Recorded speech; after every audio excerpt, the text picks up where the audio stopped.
By human nature, we're afraid of the things that we don't understand. And one of the things that I teach my sales students, as well as people that I've mentored in other fields, is sometimes we don't know what it is that we don't even know yet, right? And so I think when people come up against something that they just don't know much about, something as complex as AI or machine learning, they're just afraid of it. There's a fear that AI is going to take over a lot of jobs, sales very specifically. I don't necessarily think that's true. Is it going to eliminate a lot of sales positions? Yes. Sales people? No. I think the positions that it's going to be eliminated are the people that were never really selling anyway, the people that are just reading off of scripts and playing the numbers game. Welcome to Season 2 of the Complete AI Guide, your commute-friendly podcast brought to you by georgebmatthew.com. We are now on Apple Podcast, Amazon Music, and wherever you get your podcast. I'm George Matthew, and today we have Matthew Galpin. Matthew didn't start with an Ivy League education. In fact, by age 15, he had neither a support system nor a legal way to work, but he had a hustle.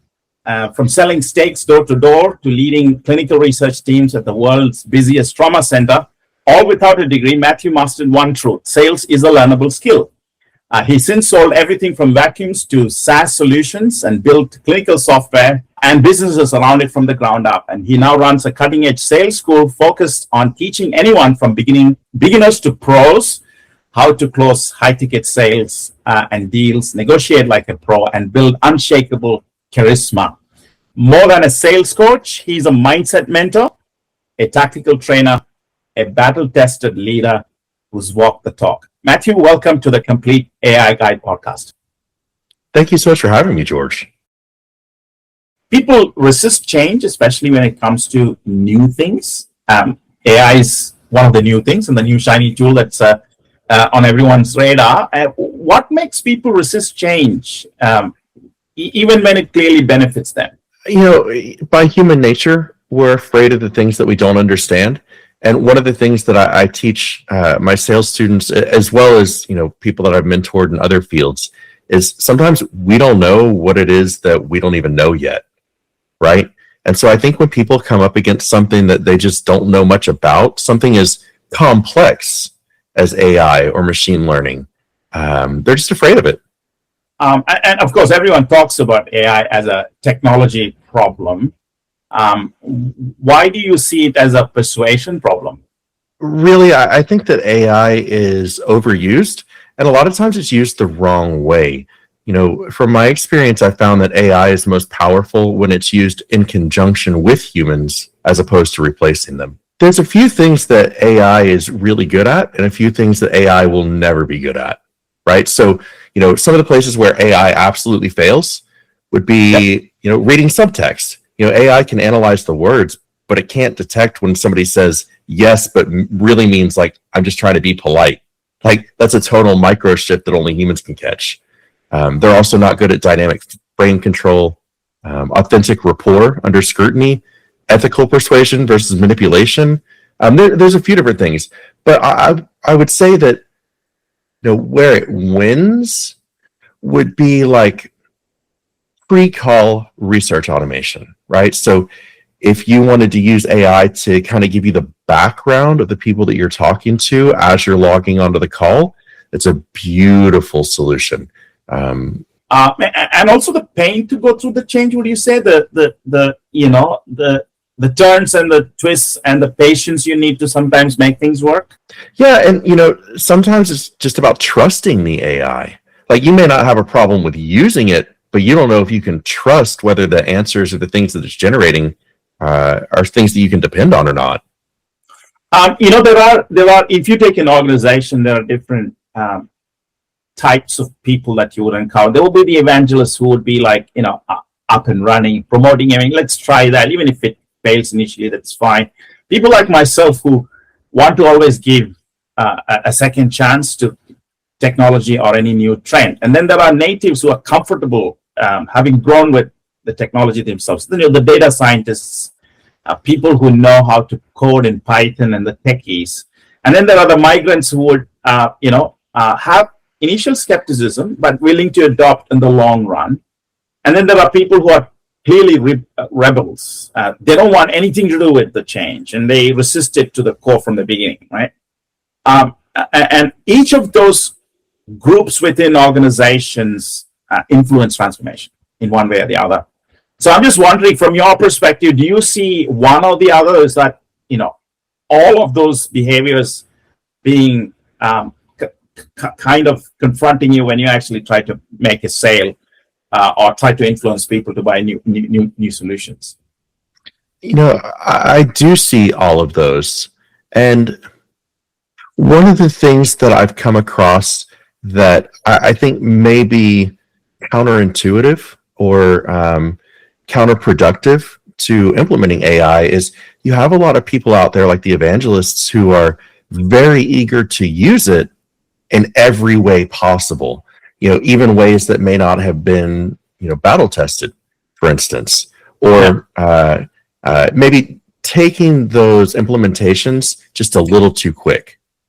From a leadership perspective, leaders misunderstand skepticism as well, right? I mean, they may not be experts on new trends, but when they see their teams behaving in a certain way, they tend to lose the courage to move forward. You see that in the battlefront. You see that in other spaces of human society where, advancement is inhibited by resistance. Do you see that as well in terms of leadership taking an agnostic view and saying this is not for us? I do, actually. But I also see the other way too. Where I see the most resistance, again, is the people who are not tech savvy.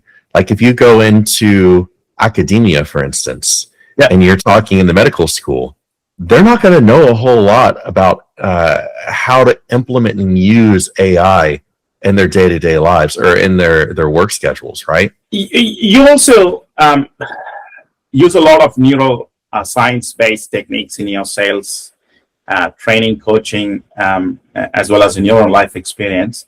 What's happening in the brain the moment someone decides not to buy in? So when somebody decides not to buy in, there's a few different things that are happening there. I have found more often than not, it becomes a trust or a believability issue. Like if somebody doesn't believe that you're going to get the outcomes that you are suggesting, then that doubt can cause that. And is there a specific trigger that flips people from being defensive to being open? It really depends on why they are being defensive. But yes, there are a few things that you can do. A lot of times, it may come off a little bit abrasive, but I kind of call their bullshit. Make sure that their actions really align with what it is that they're telling me. And when you do that, when you confront somebody and say, look, I understand what you said is good. However, previously you had said X, Y, and Z, and you were totally bought into the process. But now you're saying that, a great example is you don't want to give a 100% refundable, no risk deposit. I don't understand what happened between then and now. So the evidence on the ground, the data on the ground sort of don't match with what they're saying after a point, and that becomes a bigger bottleneck? Yeah, I think so. Right. And look, you have closed over 40 million in sales, and what persuasion principles shows up in every deal, regardless of industry or type of technology or solution? Oh, that's a good one. Gotcha. So rapport comes up. Rapport is actually really important in some types of sales, but I think that there's a lot of instances where maybe it's a little bit overblown, right? Like if you're doing medical device sales, relationships are everything. When I was doing those types of sales, it was very common for me to be invited to doctors, kids' birthday parties, things like that. When you take a different situation like high ticket sales, for instance, though, you have a lot of salesmen that really make building rapport their primary objective. But if you think about like maintaining frame, that's actually the exact opposite of what you want to do. Like if you walk into a doctor's office, the first thing they do is have you sit in a waiting room. Then you go back to their room and you continue waiting. And then when the doctor comes in, he's like, you said you had a broken leg. Let's take a look at it. He doesn't build rapport with you, right? He's not asking you how your day was, how the weather is. He's kind of jumping right into it. And the reason is because he's the expert. And that's my point. Are there any stories specific to where a logic has failed but influences work? Where the formulas and the math has probably failed, but the influence that you've had or your team has had made a difference? Absolutely. So people who think in past tense and emotional tense. So these are people, when they're making decisions, they're only thinking about their past emotional experiences. Yeah. Generally speaking, those are bad experiences. These are people that have been burned and whatnot. So you can talk logic to them all day long, and you can logically prove that you are solving their problem. But if they don't feel safe with you, if they don't feel like you're going to be there for them, they're not going to buy in. It's just not going to happen because they're not logical people. They do not think in logical terms really in any way, shape, or form. And so are there any specific influence techniques a founder or a CEO of a small company can use to get buy-in in a difficult decision that you reckon? I think so. So, again, it really depends on the type of sales. That said, I wrote a book called The Theory of Games. So if you're familiar with game theory, in lay terms, if you think about playing checkers, right, you can actually map out every single option that your opponent has, which means that you can map out every single option they have and you can account for those. That's the first part of game theory. The second part is really instinctive response. And so in my book, I teach people to use these tricks in their day-to-day lives. If you go and order coffee, for instance, you're not in a coffee shop, you're in a confidence gymnasium, right? I want you to try some jujitsu. This drives my wife crazy to this day. Like if I go through a drive-through, I'm always trying to get something for free.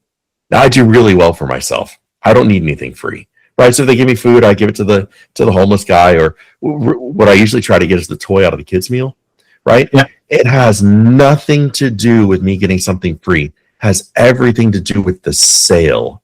Has everything to do with me pushing social boundaries to find out what works and what doesn't. So I would argue that CEOs, founders, things like that can really use game theory, and they can use instinctive response to increase buy-in and influence in almost any kind of sale.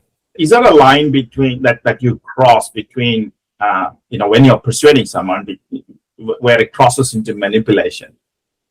Oh, it absolutely can. And especially in NLP, natural language processing. But I just want to highlight that generally speaking, people are not going to buy something that they don't want to buy. And you can manipulate them all you want, right? But they generally won't buy. If you lie to them, though, a lot of times they will. And obviously that's very unethical. We don't do that. But I would argue that, that is one of those manipulations that definitely comes into play. Persuasion can lead to manipulation, and you need to know where to draw the line between those two. Correct. Now, if you use NLP correctly, the one thing that you have to understand is your subconscious mind doesn't know what is real and what is not, right? Yeah. So if you hear something, you may doubt it. If you say it, it's true. And that's why manifestation is so powerful, right? If you say something enough, eventually it becomes true. And so it's important that you get the client or potential client to state their problems, because a lot of times the way that they think doesn't align with the issues that they're actually having. I'm also reflecting on your own journey. You started selling door to door at 15. What did that teach you about people that most leaders miss?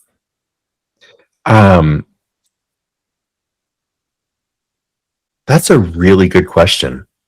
I don't know that, selling steaks really taught me anything that most leaders miss, but it taught me everything I needed to know about human nature, right? So, when I was 15, I had a horrible childhood. I'm not going to make this a sob story, okay? But my point is, I never had the support or the social structure to develop charisma. I was very introverted. I did not know how to start conversations, make friends, any of that stuff. So when I started doing that job for the first 2 weeks, I made $40. Entire 2 weeks, I made $40. Like, I was red hot. And when I went in to do the checkout that night, I was ready to throw my entire sales career into the trash can. But what happened is, when you're doing a 1095 or a 1099 job like that, there's no background check. So sometimes you get shady people or people that have their own, personal issues. And so I would see literal drug addicts. They would come in, and every single day they worked, they'd make like $700 to $1,400 cash. And then they would disappear for 2 or 3 days, do it again. And that's when it hit me. Like, if a crackhead could do this, I can do this. There's got to be an underlying system beneath that. And so that's what I started to really rebuild for the next 25 years. And I'm just thinking that there are lessons from those days that you use even today. There are. First, so if you are in a negative mood, you're going to have a negative day. It's really important that your mindset is correct. Before anything else, your mind must be right. Because if it's not, everything else really kind of hinges on that, right? The next one would be, never think smaller than world domination, right? Even if you're working in a local market, you need to think bigger than that, because you could have multinational corporations push you out of your business, right? But not only that, you could miss opportunities to scale. You can miss opportunities to adapt and grow. Yeah, absolutely. Especially for small and medium businesses like ours. You don't have the resources, you don't have the time, you don't have the people to support you. You don't have, infrastructure that others have. Absolutely. I think that's a well said comment, because we are competing against the world, and therefore you need to think about world domination. Absolutely, especially in today's age, as opposed to the 90s, where everyone's connected in real time. That's right. But the other benefit we have in our time is also that we've got tools and capabilities that we didn't have maybe 100 years ago. We've got now agents and AI tools to do our marketing and set up appointments and do a whole bunch of different things. So I'm just wondering, do you use these tools for your work? And I do. How do you use them? So again, I want to highlight that there's a lot of things that AI is not good at. However, pattern recognition can be one of those things. And so when I hit a rut, everyone hits them from time to time, right? I will take all of my sales calls and have them analyzed by AI and have it spit out and tell me like where it thought deals were dying off. And so a lot of times, as an example, one of the first times I did this, it found that when people said, "I'm not interested," that's when the deal died. And so that's when I had to just stop and say, look, I know how to handle this objection. I'm just not doing it, right? And that pulled me out of the rut. So AI can be really powerful in that sense. My point is, the thing that I would want them to take away from it is, don't be afraid of AI. Don't be afraid of it. If you use it regularly and you're able to validate the way that you are using it, you should use it to empower yourself in every way possible. Why wouldn't you? I'm just wondering, maybe as a final question, what does your day look like, or a week in the life of Matthew Galpin? What does it look like? A week in the life of me. Generally speaking, it's a lot of meetings. I take a lot of sales calls, and I do not drop any of my students into VDRs, virtual data rooms, or video libraries. Everything that I do is custom and one-on-one.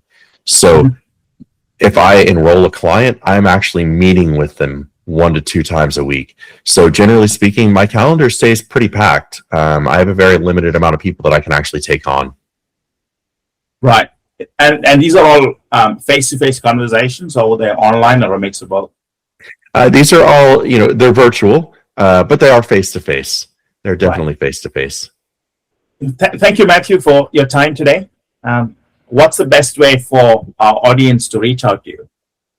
The best way would be go to my website, which is profits-profit.com, or you can find me on Instagram at profitsprofit.